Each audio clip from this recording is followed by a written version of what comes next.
Let's talk a minute about hiring a teacher candidate, the challenges you have in evaluating them. And do you sometimes feel it's like trying to, when you're on a date, trying to figure out, is this who you want to marry? That's what I feel like sometimes with these teacher candidates or subs, because it's a huge commitment, isn't it? It's much more than a regular job, because you're buying into a very different culture. So what do you find are the main challenges?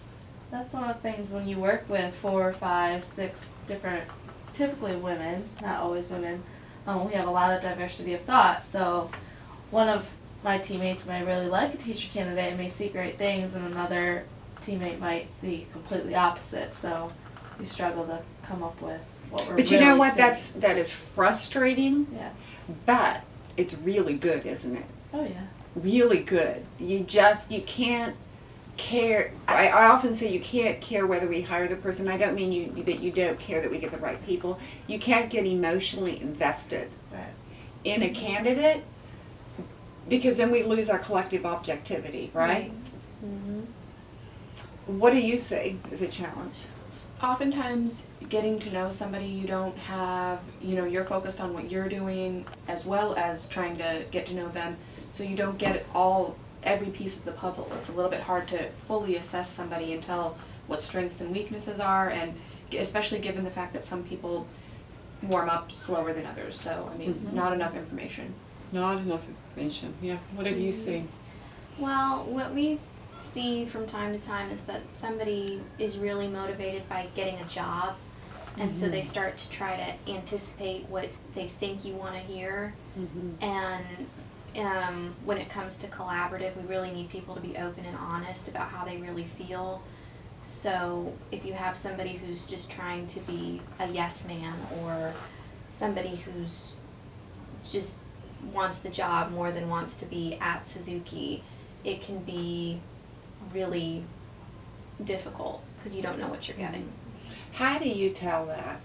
It takes time, and typically it's that their answers are incongruent with their actions, where they might say, oh yeah, I'm great dealing with conflict, until they're in the middle of a conflict that involves them and they're being held accountable or asked about something that happens, and then they either completely fall apart or they get upset or they take it personally, and then you kind of know. And hopefully that happens before they've been hired, not after. I can also tell by what they choose to talk about. If they choose to talk about how they love the school and this is so different, and they can't provide insights into, gee, I've noticed this in the classroom, this is quite different than what I've seen in others. Do they talk like a teacher or someone that wants a job? Yeah. Right? So you can pick it up, don't you agree, a lot by the questions they ask? Yes. Hugely. That's probably the biggest indicator.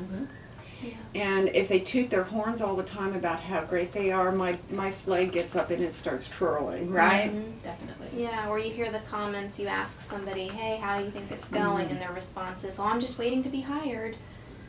Is kind of a dead ringer of like, okay. What if they ask in the first day, how long did it take you to get hired? What do they pay here? How much time off do you get? Yeah, you kind of start to know that they're not Right. here. Yeah, Right. here for. The other thing I've seen over time, and I think we touched on this a little bit, is if you haven't seen someone in a stress situation, and sometimes I will semi-manufacture a situation, like I might say to you, Asia, that shirt you're wearing, that's borderline, and I'll see how they respond. Yeah. Because what you don't want to do is hire them and then find out they have a huge problem with conflict avoidance.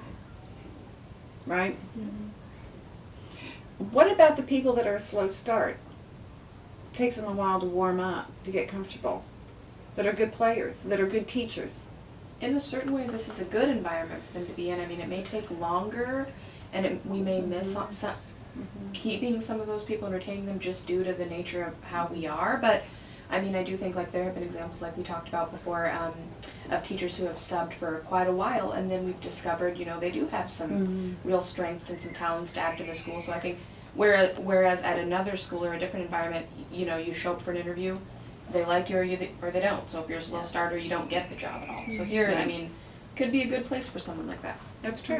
Mhm. Should we rush the process? No. No, No, never. never. And then the final thing that people always ask me about is the trimetrics and the conflict tool. How does that play in? And that is just another piece of data. Some folks don't have, quote, good trimetrics, and we still hire them. And what is not a good trimetrics? It can be they have a low reliability score, which means they answered the questions inconsistently. That's what low reliability means. It doesn't mean they're not reliable people. And then you don't really have a good sense of who they are. When would we not hire someone? If someone in the values section says, and I just had this recently, they scored very high on utilitarian, which means they're highly motivated by money. And or someone who scored very high in being independent. How are they going to do in a collaborative teaching environment? Probably not well. Right. No, probably not well at all. We have a wide variety of skill sets. We really use the trimetrics and the conflict tool more as a way to help coach them.